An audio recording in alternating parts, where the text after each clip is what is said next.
cloudy days. Today will be the day. Adam hoped and prayed to any merciful God that might happen to be listening. On the front porch he remained, waiting for the mail to come. He missed text messaging and all the other 21st century wonders that once graced his old home. Now the most advanced he had was an old thrift store radio that could only play 2 stations from where he lived. One played the news, the other played smooth jazz. He stuck with the latter. As the music from the radio was gradually drowned out by the pitter-patter of rain, he noticed the sun starting to set. Knowing what this meant, he proceeded to break down into silent, inaudible tears. The day mankind began its descent into madness and decay was April 20th, 2020. The date would become a point that conspiracy theorists latched onto, since it was both the date of the Columbine shootings and Hitler's birthday. Adam knew that whatever unleashed its wrath upon our Blue Rock hardly had our systems of dates and times on its mind.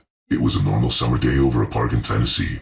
Families having a wonderful time in the wide open fields, hikers exploring the woods, and a little league baseball game hitting its midway when a few observant people in the grass noticed something unusual happening with the clouds across the blue sky. The clouds began to merge together. Within 15 minutes, this large mass of white vapor clambered together with onlookers fixated upwards at a loss for words. Adam recalled they were a handful of people who escaped the scene due to a sense of foreboding that overcame them. These would make up some of the only survivors. Within a millisecond, collapsed dead bodies from men, women, children, and infants riddled the bright green foliage. The sky once again became clear and the sunshine brightly lighting up the world destined for darkness. In the following weeks, not a single news outlet, from small-town community papers to mainstream corporate news stations, went without covering the new biggest mystery of human history. As CNN took a commercial break, Adam practically begged his wife not to go on her business trip. In the present, this memory rattles his head as it has done for the past year or so. Kim assured him that all would be well and that everything will be alright, since there was no reason to think this situation would even happen a second time, let alone be a threat to her travels. After a kiss and a promise to call upon landing, she was on her way. It took less than an hour before Kim's basic optimism would be undone. Breaking news, said the reporter, interrupting an ongoing interview. Word has come in an ellipsis. Adam sat there staring seemingly at the TV, yet truthfully at nothing. It had happened again. Kim's words echoing throughout his head. Everything will be alright. In the following days, riots broke out in major cities. Federal governments were rushing to instill order, and churches and bars filled with people equally needing solace. Almost daily there were reports of masses of clouds coming together and forming what some describe as a face, some an eye, and for others something even more incomprehensible. The results were always the same. Hundreds, sometimes and in rare cases thousands of people dead everywhere, from bustling cities to island resorts, leaving dead silence in areas once banging with life. Places with centralized populations seemed to be the main target of whatever terror lurked above. Adam, thinking quickly, had packed everything up and begun a 4-hour drive to the couple's vacation house located in the small town of Munster, a rural community just west of Kingsport. During the trip he spent so much time desperately trying to phone his wife. From news reports and flight tracking websites he knew she landed in Chicago, but he never got a single call from her upon landing. Across the highway Adam carried on with many other vehicles, all escaping both from into something, an unthinkable future snapping at their heels. Less than a week later, Adam and Kim finally got into back-and-forth phone conversations. Short and of poor quality, yes, but they happened nonetheless. In that lonely cabin away from a disturbed society, Adam managed to avoid cripplingly isolation due to these conversations with his beloved. They expressed the needed affection and reassurance in each call. After all, this is all they had left. All the others' loved ones were either unaccounted for or dead. This was not all they spoke of, as they also shared news information about the globe. What aches.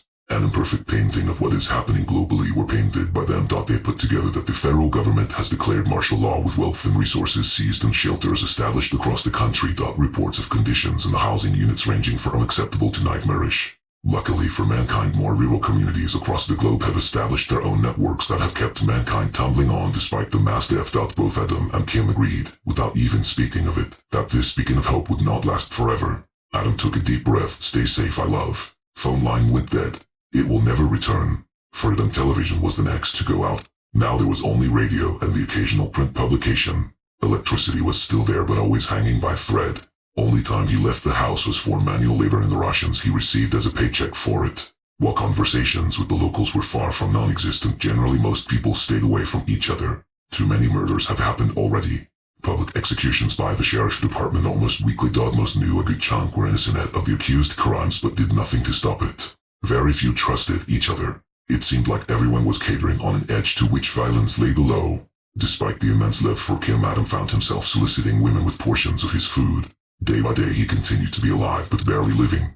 It was not until he checked his mailbox one day that his very soul was restored. A letter from Kim greeted him.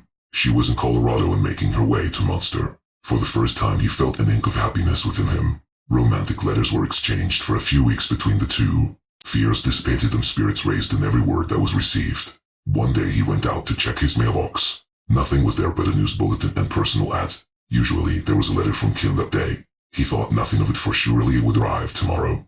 The next day there was nothing. 10 more days passed. The mailman arrived and gave him his mail. Nothing from Kim. The radio gave another update. Hundreds dead in the Appalachia.